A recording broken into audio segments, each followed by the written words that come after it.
Welcome to the next instalment. This is episode 5. This is the final part of our epic 3-hour long conversation. And I think it's a really nice conclusion to the first 2 parts, so episode 3 and episode 4. There's some really interesting information in this one. So as always, grab your favourite drink, get comfy and get settled in with us. So, literally as you were talking, I just kind of had this epiphany moment, because years back, I followed this person. Oh, what was she called? Caitlin Diana. Yeah. That's how I first got into starseeds and stuff, actually, because she speaks a lot about them. Healers Rising, it was called then. I'm not sure what it's called now. She created her own healing modality called... Ooh, what's it called? Something code. The decodes. Yeah, that was it, the decode. She's created her own healing modality, channeled her own healing modality, the decodes. But she spoke about the bardo. And I don't know if a lot of people understand what the bardo is, but the bardo is kind of basically the reincarnation trap. Mm-hmm. It's where the souls keep being reincarnated back in to be harvested for energy. But she spoke about how the bardo is now starting to be broken up. Mm-hmm. But I don't think she really went into depth in how the bardo was being broken up, how it was being dismantled. Unless she did and I missed it, which she probably did, and I probably just didn't watch that video or attend that Zoom meeting or whatever.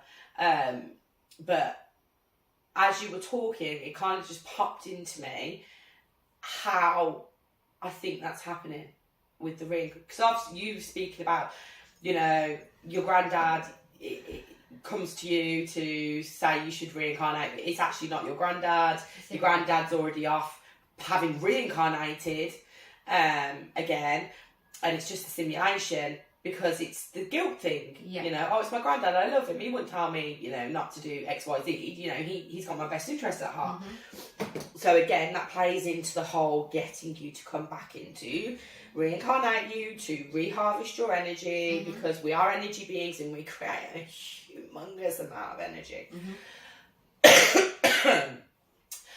So the thing, actually getting back to it, the thing that dropped into my head at this point was how there's a lot of talk about people being sent into family lines to break generational mm-hmm. curses. Now, when you think of generational curses, you usually think of, things like hereditary illnesses or whatever. So like traumas as well.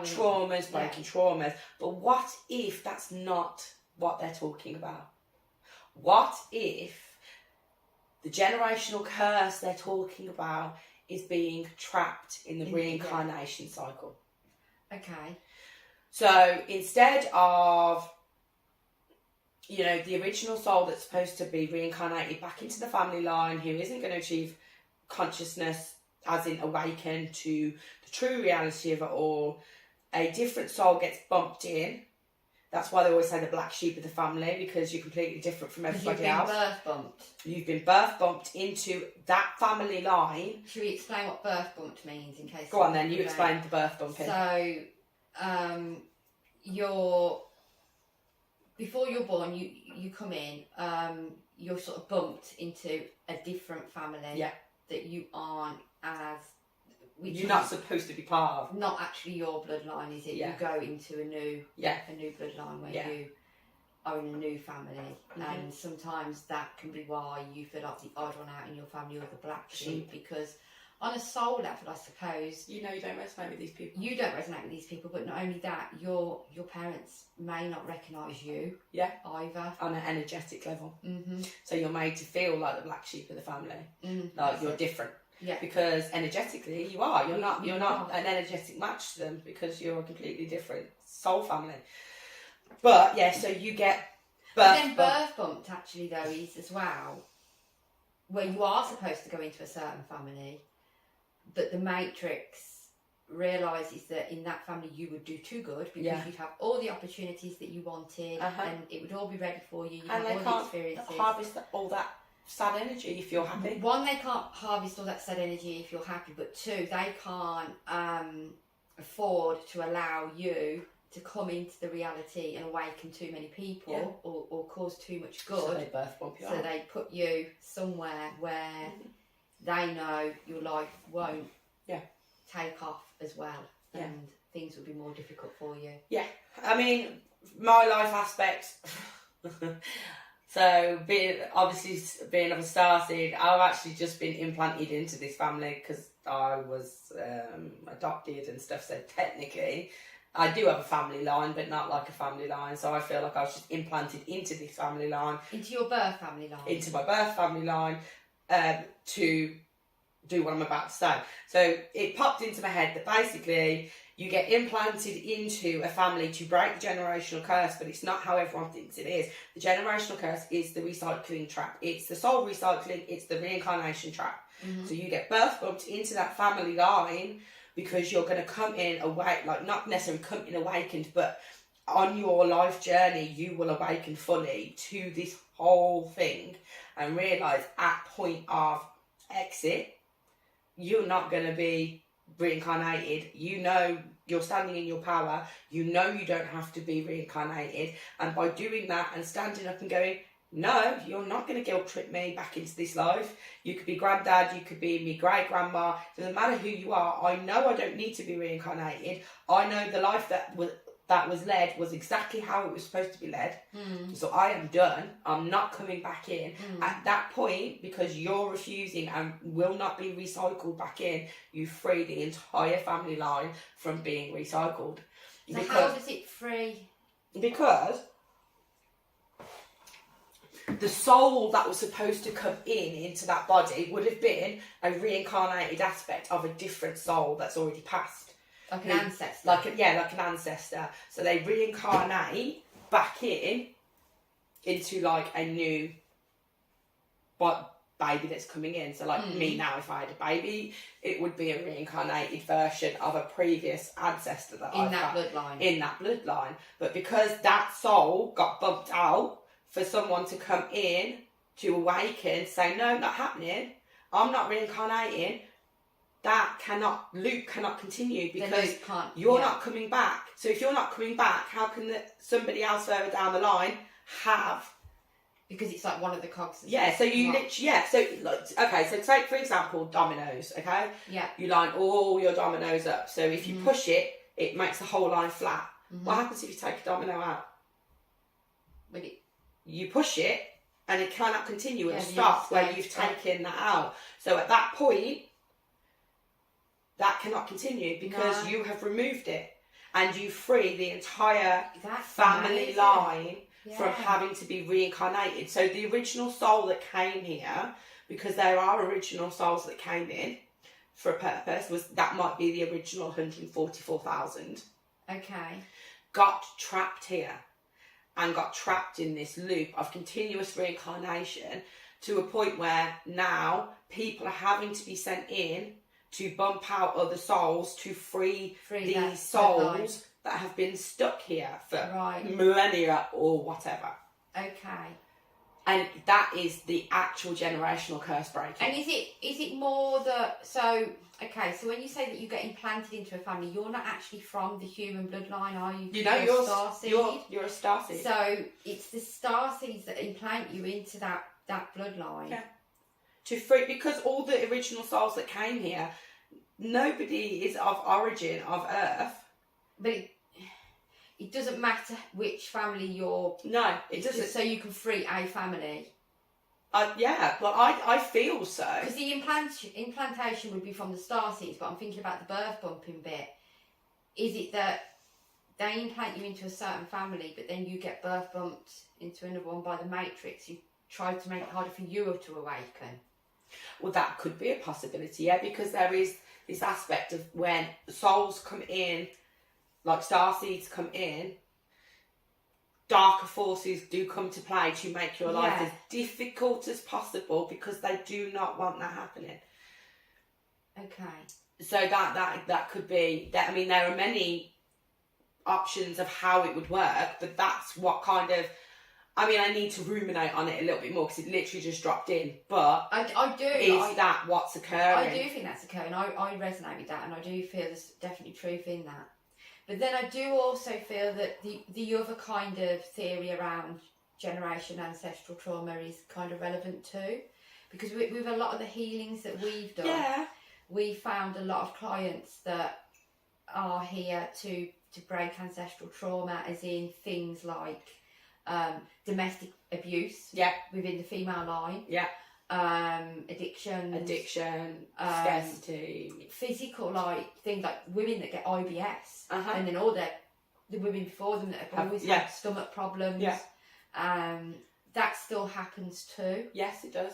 So I think you can come in for numerous reasons. So if you came in to your actual, so if you got reincarnated into your original bloodline, so not starseed implanted, but that the human, but into your original bloodline, you could come in, and that's something that's probably always happened actually.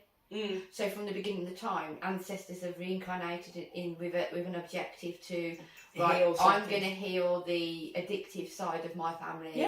And that's continued to happen. But the starseed literally bumps out that soul and goes, no, we need to fix this now. The starseed thing is about stopping the reincarnation. Because I think some bloodlines, yes, somebody at some point would awaken, but maybe there are some that would not, and they're like, no, we have to stop this now because otherwise it's just going to be continuous. And these souls need to be set free.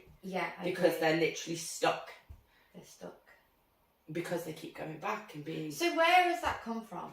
Who has kind of looked down on Earth and gone, right, well, this isn't on. What's going on here in Earth?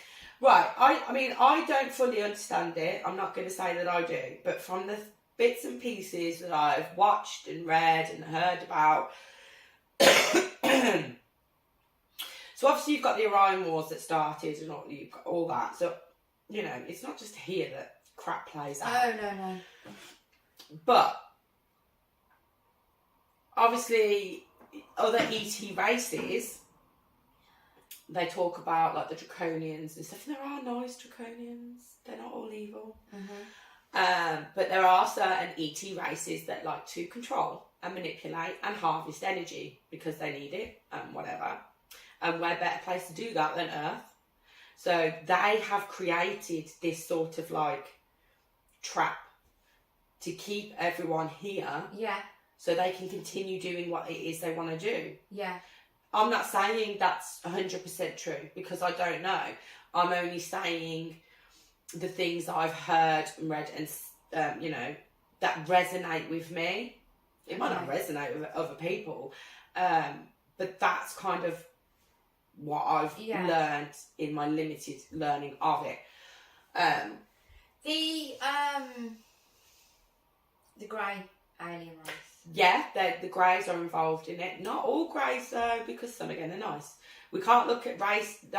We can't look at ET races and think that just because you're this ET race, you're evil. That's not the case. No, but the thing with the greys, which I actually don't see greys as bad. I know there probably are bad ones, but that's just like humans. I had, and you did as well, didn't you?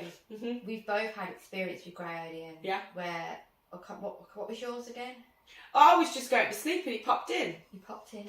Literally, he was just staring at me, and I'm like, "You're right."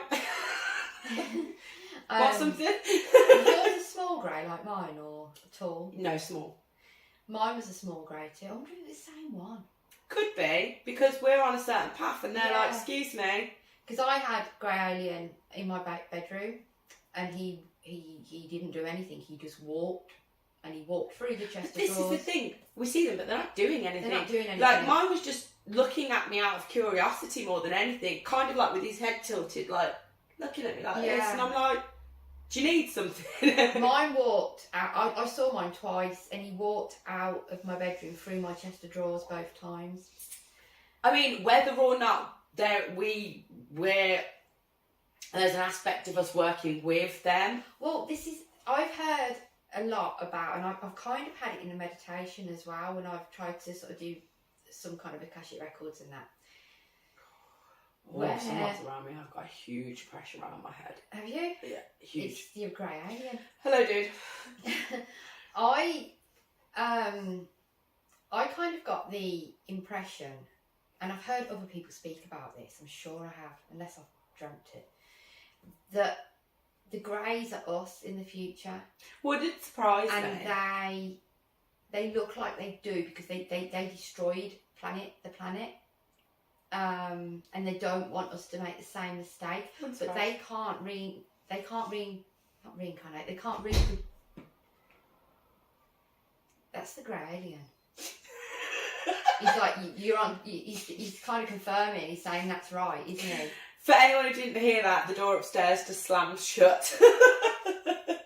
It was weird because a couple of minutes before that, I heard like a funny noise over there. Did you see me look? Yeah. I was like, and then the door slams upstairs. It's a bit strange.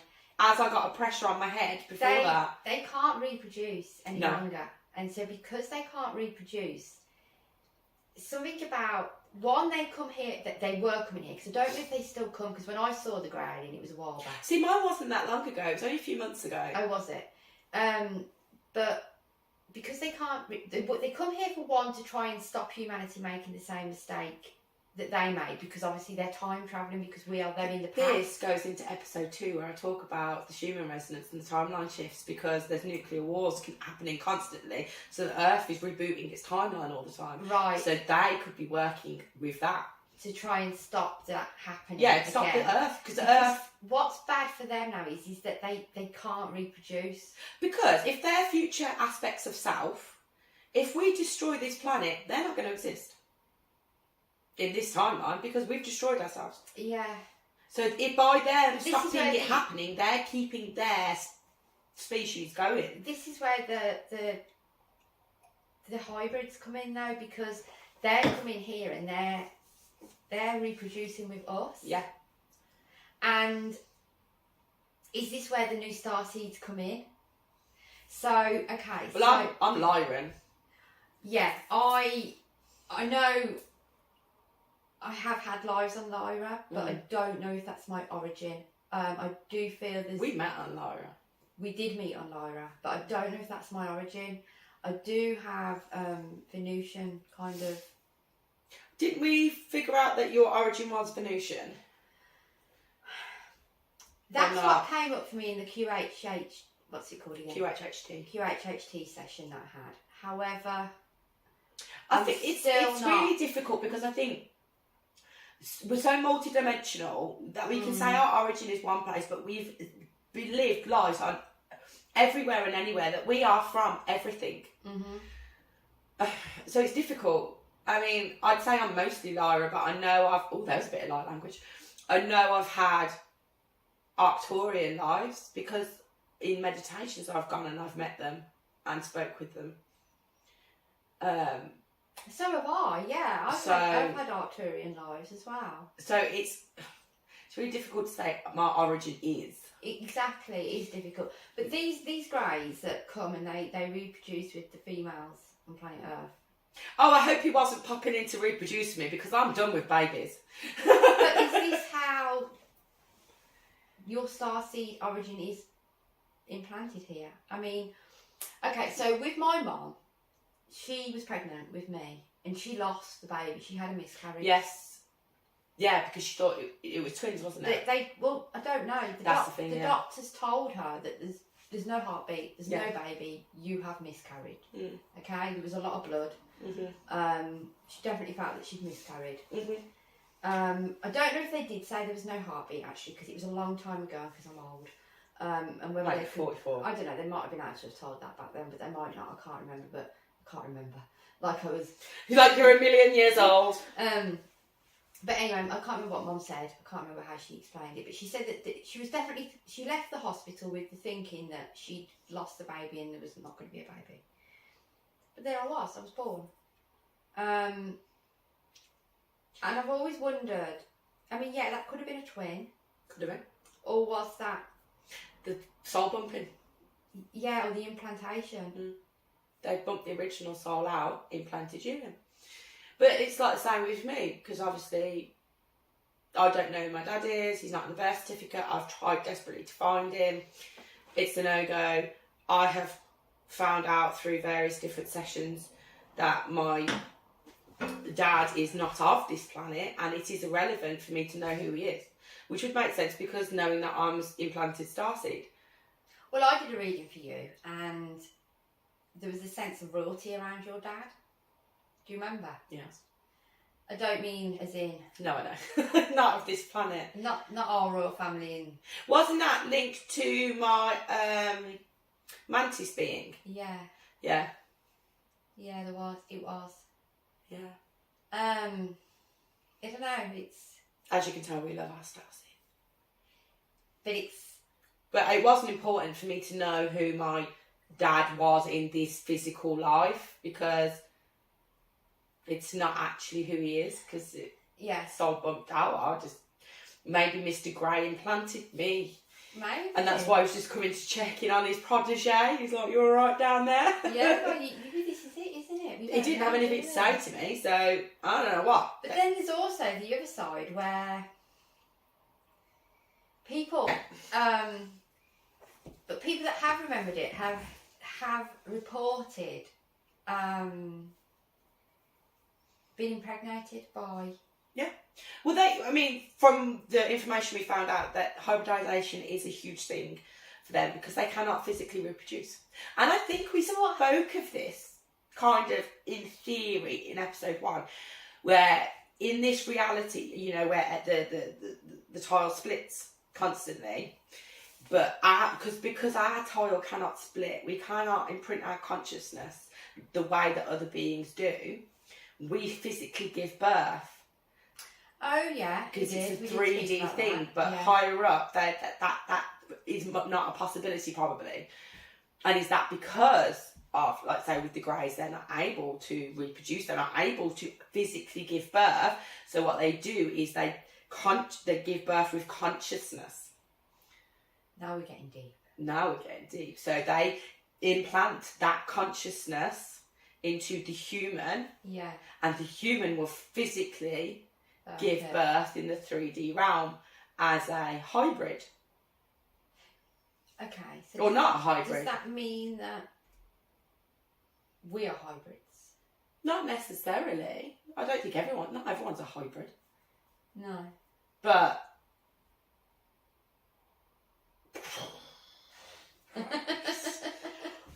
Whoa, I don't know. Episode 11,000,010 for that, I don't know. Yeah, maybe. I'm not sure how the hybridization thing works, I'll be honest with you. Obviously, they do impregnate. Is this physical vessel hybridized because I'm a starseed soul? I don't know. Am I going to grow a tail anytime soon? I don't know. That's pretty cool though. Have you seen kangaroos, how they sit on the tails? Don't grow a tail. Oh, please. But I need to look more into hybridization. Yeah, I don't know. My brain is not at that place where I can understand that right now. No. But maybe that's why Mr. Grays were just popping in to say hello. I don't know. I don't know either. I have a lot of ET guides. Yes. Yeah. But that's probably because of being a starseed implant. I don't know. It's... How many people do you think are implanted starseeds right now? It's a big subject at the moment, starseeds, right? Everybody loves it, who's into it, and everybody resonates as being a starseed. And I feel if it's not in your reality, then you're probably not. But if it's in your reality, then I would say you are. Yeah. But I'm just wondering how many starseeds I say everybody resonates with it, but they don't, do they? Because my mom doesn't. Well, no, but therefore it's not in her reality. But not everybody that's spiritual does either, because we've got friends that are spiritual that look at us like, what the bloody heck are you on about when we talk about starseeds? Yeah, exactly. But it makes me think, so the original you've got the 144,000 who, if you take into consideration the theory I just said about the soul trap, were they the original 144,000 who got stuck here? What, the humans? Yeah. So that the next wave of the 144,000 is the starseeds that come in to break the curse, to break There the is line. a link with the 144,000 and the starseeds, definitely. So do you think the original were the original souls, and now a new wave of 144,000 have come in to start breaking these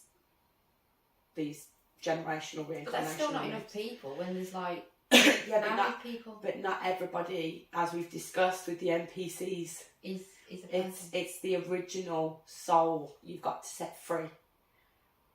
Right, and that goes back to the whole, we call it the family tree. Cause The family tree, so it goes back to the original mirror tile, which has been split. So there's just a multitude. But what you actually need to set free is the original soul. The original soul. Which is maybe one of the 100, I'm not saying it's true, I'm not saying it's factual, but maybe it's the original 144,000 and now you have a new wave of 144,000 coming in to break each original soul's generational line. Mm-hmm. That was just a thought. Yeah, well, yeah, most likely. I don't know, because I don't know. Again, there's different theories on the 144,000. Yeah, I do see that number a lot. Oh, I see it all the time just on the bus. 144. Passes That's me. because our local bus is 144. It passes me all the time. I'm like, oh look, 144. I don't know. I'm not sure. And I wonder how long. So like Dolores Cannon and people say, don't they, that they go back to like 60s, do they? Well, no, there's different waves of people that come in at different times. You've got the 3 waves of volunteers. The 3 waves of volunteers. Why were they volunteers? What were they coming in for? Were they coming in to free the original souls? Were they coming in to raise the vibration of the planet? Were they helping to usher in a new age? What was their purpose? Well, they all had different purposes each wave. Each wave, yeah. Mm-hmm. And I think, isn't it some... I can't remember, but you've also got... That's her work, obviously, but then you've also got, which I really resonate with, like the blue rays, the indigo children, the crystal rainbow. The crystal rainbow. And it's the indigos, isn't it, who are the warriors, the hardcore, like, you know. The badasses. Yeah. Uh-huh. And when were they brought in? That's us. I know. I was just for the purpose of the video. Well, I think it was, I'm not entirely sure, 70s, 80s. 70s, 80s, I think, yeah, with the indigos. Yeah. Which is weird because we do resonate with the blue light ray. And then before them was the blue ray. Yeah. And then after, I always get it the wrong way around. I'm not sure if it's the crystal or if it's the rainbow children, but they come later. I don't really know. No. But obviously we've spoke about before how everyone comes from a specific colour of light, a specific ray of light. We have. And then now you've come to the rainbow children who are an accumulation of every single ray. Right, yeah. Okay, I want to be a rainbow child. Well, they've got their own purpose though. Okay, I'll be an indigo. I like being a warrior. Yeah. I'm from, I've spent a lot of time on Lyra. We are warriors. That's what they are. Exactly, yeah.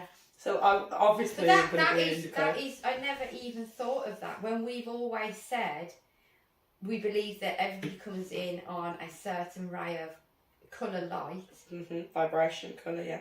And now we've had this chat about, which has always been in our awareness, and we never connected the two. No. But now it's like, yeah, so you've got these waves of people coming in, but they are coming in because everything is light. Everything is made from light. Mm-hmm. Everything. We're all light. This is light. Angels are angles of light. Angels are angles of light. The earth. So we all do come. I'm not really an angel person, but we all come from an angel. From an angle. And isn't it weird how every angel is a different colour? Oh, yeah. A different ray of light. So Archangel Michael. Blue. Isn't he? Yeah. Zaphael. Purple. purple. Purple or green, I forget. Yeah. No, is it Gabriel's green? Gabriel's white. No, for God's sake. Okay, I don't know my angel colours. We should know two of them because of the violet flame. I do know, I just can't think off the top of my head. No, because the violet flame encompasses every single aspect of colour. Yes, I know, but there's two angels that specifically work in the violet flame, and we should know. There's them more too. than you've got Zafkayal, Sadkayal. You've got Saint Germain, Lady Portia, Zadkayal, Zafkayal, the Violet Robe, Order of the Violet Robe, the Violet Flame itself, and no, I can't remember. I can't remember the last one. Jeremiah. No, but if we go back to the angles of light and you look at angels, and they all say that they come under different colour rays. Mm-hmm. Yeah, green's Raphael. Raphael, sorry. I should remember that. Is that how you say it? No, that's the turtle, isn't it? Yeah, it always reminds me of Teenage Mutant yourself. Yeah. Is it the same name? Okay, let me think of the Teenage Mutant Ninja Turtles. You've got Donatello. Michelangelo. Why was I always going to go Donatello Versace? Donatello, Michelangelo, Raphael. Yeah, it is. I know. It's like, who are we talking about? What the hell? Okay, I need to go on. No. Okay, where are we going? Angels, angles of light. We all come in, different angles of light. And as you know, when you research angels, what is each angel? It's his own specific colour. Yeah. So like Archangel Michael, we're not going to go off on a tangent, Archangel Michael is blue. Yeah. So you've got these waves of volunteers coming in under different rays of light. Which is different angles. Of light, because we need to start uplifting the vibration of the planet from 3D to 4D to 5D. And each ray of light, each angle of light holds a different vibration. And once you've got every angle of light within Earth, it will turn into what? Each angle of light within Earth. When you've got every colour present, what does that create? A rainbow, yeah. And what is the latest wave of children? The rainbow children. And what are we doing now? Ascending. Earth is in the midst of shifting from 3D to 5D. Yes. So the rainbow are the final ones. For this ascension, the rainbow children, I would say, is the final wave, because they embody every single angle of light. Oh, that's amazing. And we are in the shift. We've gone from Piscean to Aquarius age.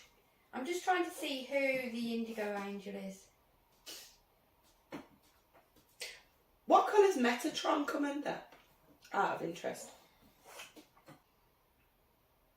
The colours associated with Metatron are deep pink, violet in brackets, dark green and bright white. So he's like a combination of a few colours. Well, he's the 3D symbol. He's the Metatron's cube. Yeah, Metatron's cube is the symbol of the 3D. Who's the indigo? Blue is Michael. Yellow is Jophiel. Yeah. Pink is Samuel. White is Gabriel. Yeah. Green is Raphael. Red is Uriel. And purple is Zadkiel. Okay. But also Google can provide misinformation, so... Yes.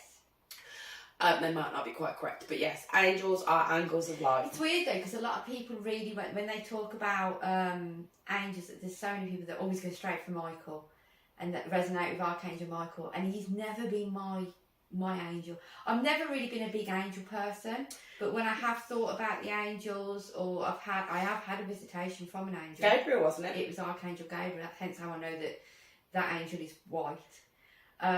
It's never been Michael for me. See, the only visitation I ever had from an angel was from Michael. Oh really? Mm-hmm. When we were learning the violet flame. Oh, right, okay. And it was weird because obviously, I think we spoke about this in episode 1, how we don't feel that everyone talks about angels as being lovey-dovey. We see them as angles of light. We don't see them as lovey-dovey. They have a job to do, whatever. So weirdly enough, Archangel Michael turned up to me as a mannequin with big blue wings. So he had big blue wings because I needed to understand who he was. But he came as a mannequin because he was emotionless and basically formless. Yeah. No features, no nothing. He just stood there. She just stood there, no emotion, as if to say, "I am here." Yeah. Like, hello, but you're not wrong in your perception of me. Yeah. I am just an energy form.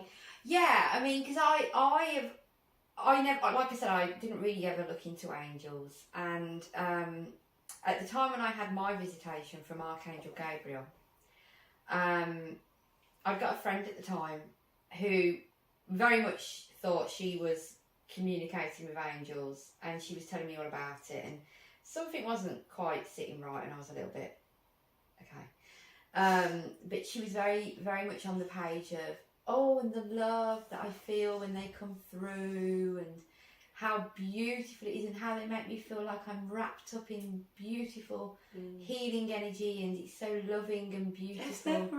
But is that because we don't see them like that, so we're not going to feel that? But I remember sitting there and thinking, there's something not right about what she's saying. It's not that I didn't believe her, but I didn't sit with you. It didn't resonate with you. It didn't resonate with me. I was like using my discernment, and I was very much like, I just don't feel that. It don't feel right. Even though I've not had my own experience with an angel, something is still telling me that's not right. Mm-hmm.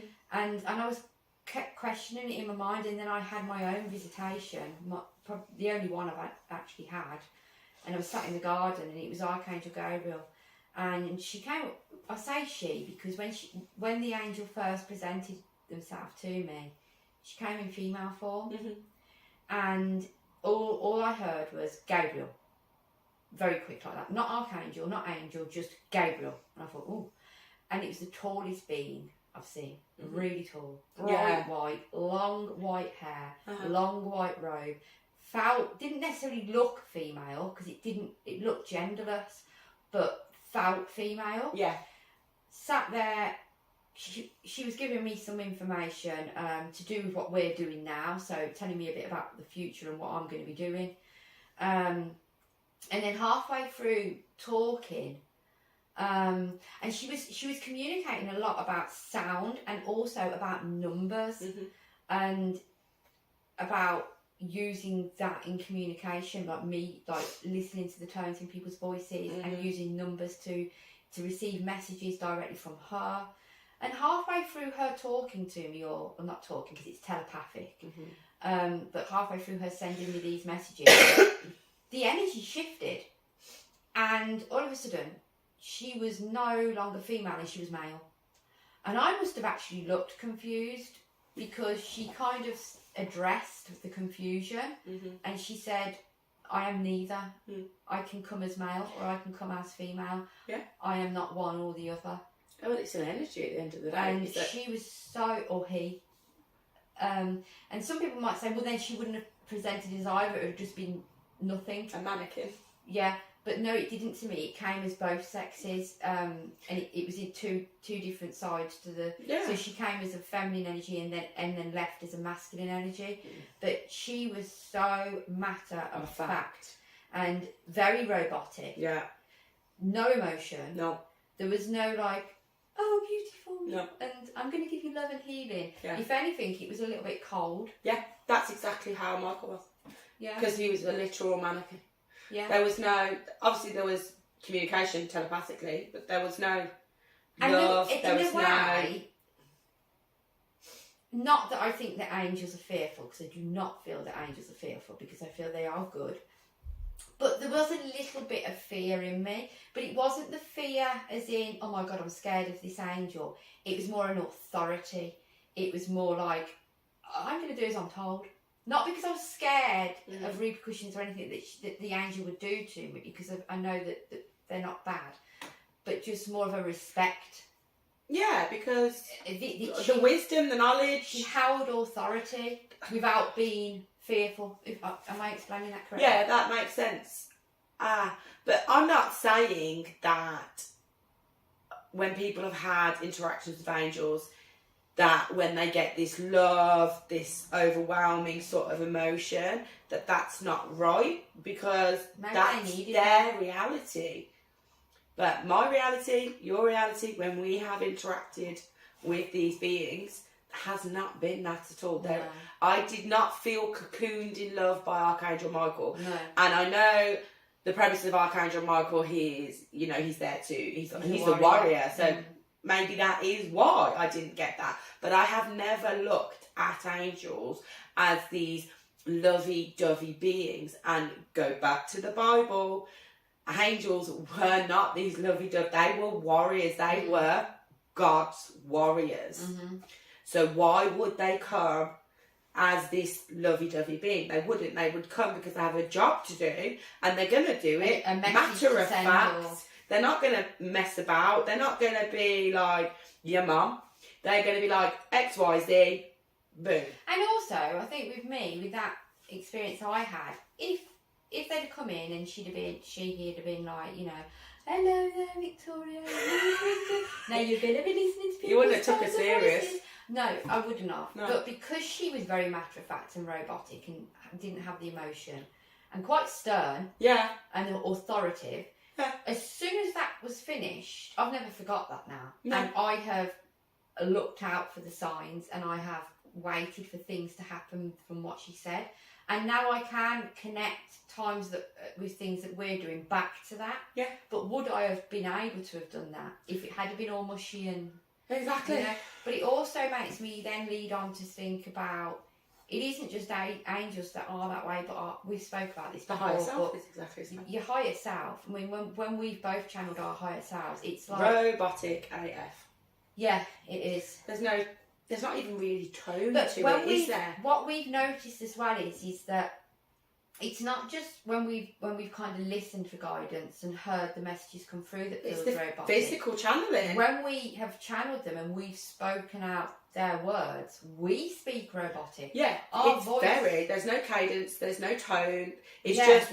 I probably can't do it now to do it justice because I'm not channeling. No. But it is very much like, you will go to the shop. Yeah, okay, great example, yeah.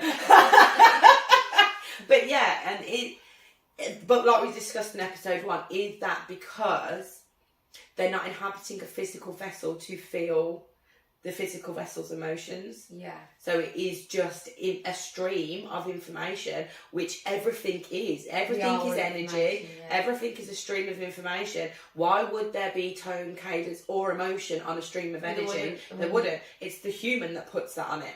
Yeah, and maybe that's because of the body, and that's. So in our reality, we see angels, higher self, all that. Quite robotic, not loving, but another person, because that's their reality, sees them completely different. It's not wrong. No. But as a stream of consciousness, why would you have emotion?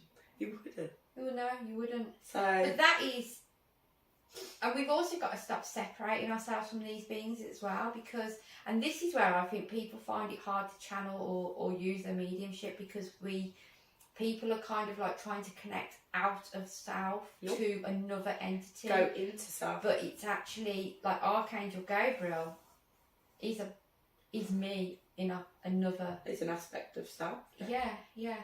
But that, then again, when we go back to the light and what light angle you come in on. But where do they ultimately come from? You are all from the source. So technically, yes, it is.